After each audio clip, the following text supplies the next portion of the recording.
From being SportsCenter's #1 play a couple of days ago to now making history for Northern Arizona men's basketball, the Lumberjacks get it done over the Grizz. Final score brought to you by Idaho Central Credit Union, 83-71.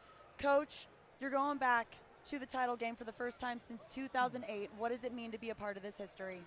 Well, it's great. You know, my degree is actually history, so and I taught PE and driver's ed. But being part of history is really important for us. You know, we've been at it for 4 years right now. If you count the interim year and you count the COVID, you know what? I got so many texts from players. I know not everybody knows who I am, and coaching Arizona for a long time, and just love and respect the players in the state of Arizona. That's where we started recruiting. But you know, we have outliers, obviously, but what it means for me is that the people who are NAU Lumberjacks are happy.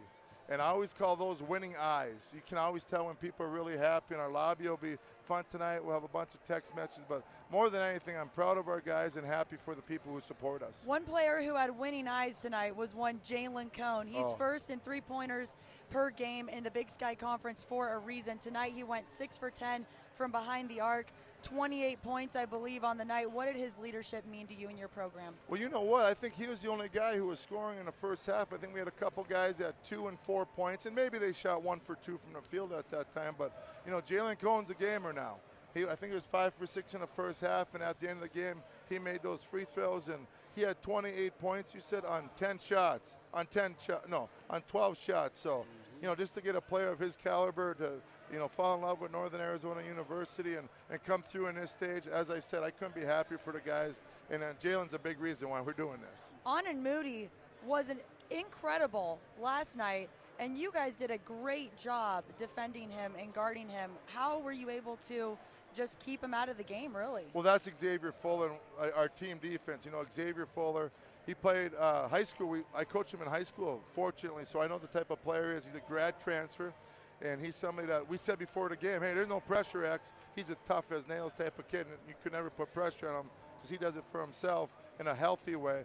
And I just knew he'd have a great game. And Moody's such a talented player. He took 19 shots last night, and for him to only shoot 8 shots tonight is a testament to our team defense and Xavier Fuller. Absolutely. Speaking of the team, I'm going to toss it to Tanaka because I know that he has a question for you about the team. I'm a big. I can see that. That's a big. I got to go Really, straight Tanaka? to Carson Town. Okay, let's I go. got to talk about Carson's work ethic in the second half. He ended up, I think, with 12 points and about 6 boards in the second half. Completely turned the game around. You guys were in control, but at the end of the day, he jumped in and made a really big impact, rebounding the ball, getting extra possessions with 4 offensive boards, especially in crucial moments. What are your thoughts? No, I think you're dead on, Tanaka. A big guy recognizes that stuff, though. But he's somebody that he's our heart and soul. Like in the huddles, let's clap it up, let's beat NAU. But how many of those rebounds were extra possessions and shots for us? Or maybe a foul by Montana that got us to that bonus sooner than we usually get to. So he's just the heart and soul of our team, and the score basically almost have a double-double, and that's a great observation by you. He's awesome. I want to give a shout-out to the Lady Lumberjacks because this is the first time that both the men's and the women's are going back to the title game since 2007.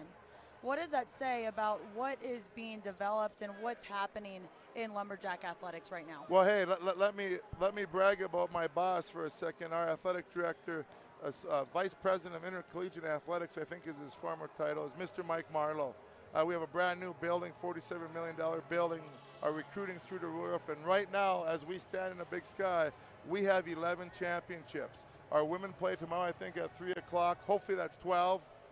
And, you know, I'm going to be biased, but hopefully by 9:30 tomorrow night, 11:30 at the end of the game, there's 13. So that's our leadership. Our leadership of Mr. Marlowe lets us be ourselves, and he believes in you, he picks you up. You know, you're a player and you were an athlete at Arizona. When you lose, it's hard. But when you have someone picking you up, it makes you want to work even harder. Coach Burcar, we are so excited to watch you compete in the Big Sky title tomorrow. Thank you so much for your time. And with that, we will be right back with Big Sky Courtside.